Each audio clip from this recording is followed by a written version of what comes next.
Bonjour Sylvain Maillard, merci d'être avec nous. Vous êtes député de Paris, président du groupe Renaissance à l'Assemblée nationale. Non seulement vous serez à ce congrès évidemment en tant qu'élu, mais vous êtes le premier orateur derrière le Premier ministre. Ça représente quoi pour vous aujourd'hui ? C'est une journée extraordinaire.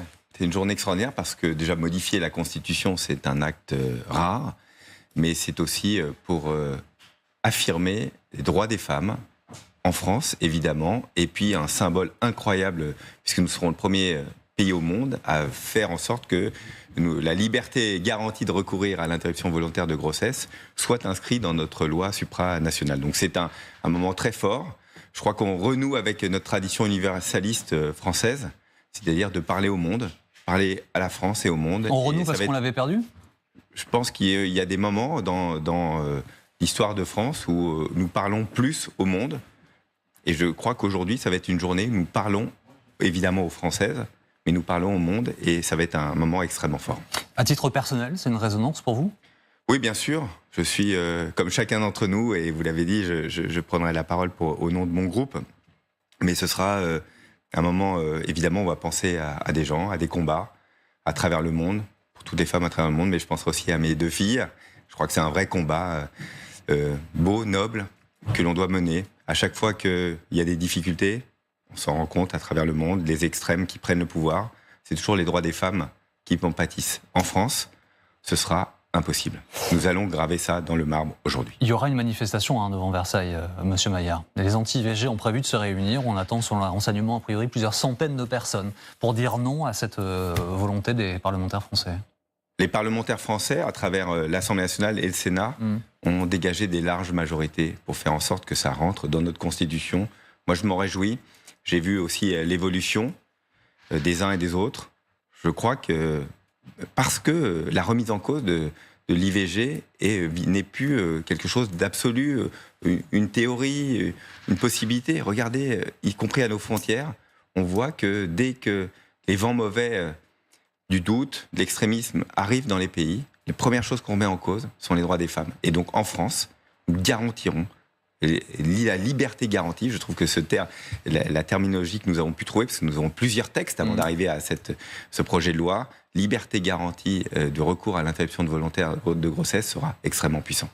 Dans l'actualité, ces dernières heures, il y a le lancement de la campagne européenne du Rassemblement national. Marine Le Pen, Jordan Bardella, qui est tête de liste, ont pris la parole hier. Ils sont très largement en tête des intentions de vote. Et ils ont désormais un slogan, « La France revient, l'Europe revit ».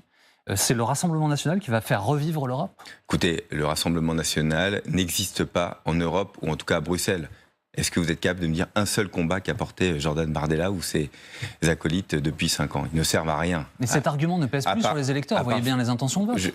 Il y a une campagne qui commence, on a 100 jours devant nous, on a une très bonne candidate, Valérie Hayé, que je connais depuis très longtemps, qui est une députée reconnue à Bruxelles, une des plus influentes. D'ailleurs, je veillais à un classement, une des 5 députées les plus influentes. Mais elle est inconnue du grand public. Est-ce que c'est pas un handicap majeur ? Vous savez, chacun, le 9 juin, devra se déterminer par rapport à l'avenir. On a besoin d'une Europe puissante. Pour que la France soit forte, une Europe puissante. Quels sont les députés qui travaillent au quotidien ? C'est tous les jours qu'il faut se battre à Bruxelles. Qui vont se battre au quotidien pour les Français ? C'est le Rassemblement national qui n'a jamais rien fait, qui ne porte rien, aucun combat, si ce n'est de dire « je ne veux plus d'Europe », ou bien nos députés Renew avec Valérie Hayé qui vont se battre au quotidien pour améliorer, pour que on puisse avoir une PAC, une politique agricole commune plus puissante, plus efficace pour nos agriculteurs, pour qu'on puisse protéger nos frontières. C'est Renew qui a gagné Renaissance, qui a gagné ces combats dans les dernières années. C'est ça que vont vouloir les Français. En tout cas, c'est ça que nous allons porter pendant la campagne électorale. Moi, je suis assez convaincu que les sondages, vous savez, c'est dans 100 jours. Les sondages qui peuvent être des sondages d'humeur. Vous avez 10 points de retard.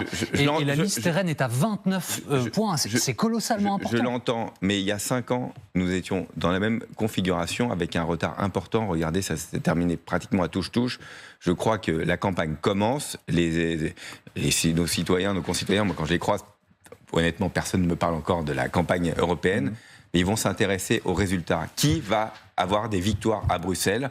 Est-ce que ce sont des députés qui ne sont jamais présents comme le Rassemblement national, ou des députés très présents comme Renew? Moi, j'ai confiance en Valérie Hayé. Vous avez prononcé une phrase intéressante. Vous avez dit qui va protéger les frontières. Ouais. Vous avez sans doute entendu Jordan Bardella ce week-end. Il dit l'inverse. Il dit Emmanuel Macron veut plus d'immigration. Son projet, c'est plus d'immigration pour l'Europe. Qui a voté asile, immigration? Donc vous savez, c'est une grande loi, une directive extrêmement importante pour organiser les frontières européennes. Le Rassemblement national n'était pas présent dans le débat. N'a rien fait, n'a pas bougé. On a voté évidemment une loi en France, mais la loi en France n'a de résonance et d'une puissance que s'il y a une loi européenne dessus. Absolument pas présent dessus. Eux, ils se nourrissent du fait des difficultés d'immigration. Ils s'en nourrissent. C'est pas leur intérêt de régler le problème. Et donc nous travaillons en cohérence avec une loi française que nous avons fait voter à la fin de l'année dernière et une loi européenne qui nous permettent de mieux contrôler nos frontières. C'est très cohérent là-dessus. Vous savez, si vous n'êtes pas efficace à Bruxelles, vous n'êtes pas efficace en France et réciproquement. Il y a des questions sur la façon dont les chômeurs seront traités ces prochaines semaines et ces prochains mois. Manifestement, le gouvernement souhaite durcir les règles encore d'accession à l'allocation chômage, peut-être raccourcir la durée, peut-être mettre des conditions encore plus fortes. Est-ce que ça, c'est un message qui est susceptible d'être entendu par les Français, dont le pouvoir d'achat a fondu et qui sont parfois en difficulté? Le meilleur pouvoir d'achat, c'est d'avoir un travail. Ça, c'est le meilleur pouvoir d'achat. On l'a toujours dit, nous, ce que nous voulons, c'est le plein emploi. Pour arriver au plein emploi, qu'est-ce qu'il faut faire? Donner des meilleures conditions de travail à chaque Français, mieux les former tout au long de la vie, c'est ce que nous faisons. Nous continuons à investir beaucoup d'argent dessus, formation initiale, formation continue en permanence, mais faire en sorte que... Est-ce que c'est pas antinomique ça, monsieur Maillard? Parce que mieux travailler et plus travailler, on le voit avec nos voisins allemands, le taux de travailleurs pauvres est colossalement plus important que nous. L'assurance chômage, le chômage ne peut pas être une assurance, ne peut pas être un complément de revenu. Il faut que nous soyons là-dessus beaucoup plus fermes, il faut que nous travaillions tous tout au long de notre vie plus, c'est pour ça qu'on a fait aussi la réforme des retraites, c'est cohérent, si nous voulons financer notre modèle social, qui est un modèle social auquel nous sommes tous attachés, il nous faut travailler plus. Moi, je vais vous dire une chose. Moi, je crois beaucoup à la valeur travail. C'est un des engagements de la majorité. Moi, je crois qu'on peut construire une vie aussi à travers son travail et que c'est difficile de construire sa vie quand nous n'avons pas de travail. Ça n'est pas pointé du doigt, il faut accompagner des difficultés à revenir à l'emploi. Mais les pointer du doigt, c'est quoi? C'est les installer en disant finalement, on vous donne une aide qui de toute façon ne sera pas suffisante et puis pour rester à côté, sur le bas-côté. Non, moi, je veux que chacun ait sa place dans la société. Chacun ait du travail. On les forme, on les accompagne. On les encourage. On a créé France Travail pour être beaucoup plus en accompagnement. Vous savez, quand vous perdez votre travail, c'est les premières semaines où tout se joue. Et donc, il faut être tout de suite dans l'accompagnement. C'est ce que nous faisons. Nous mettons beaucoup de moyens dessus.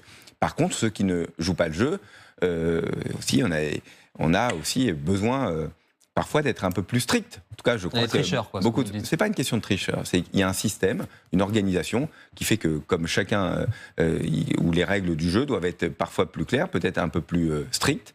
Je crois que les Français et ceux qui travaillent disent aussi, moi je souhaite que le travail paie plus que ceux qui ne travaillent pas, on l'entend. Et puis je crois que c'est un modèle de société. Nous voulons donner du travail à chaque Français. Un tout dernier mot, c'est quoi votre première phrase alors du discours tout à l'heure?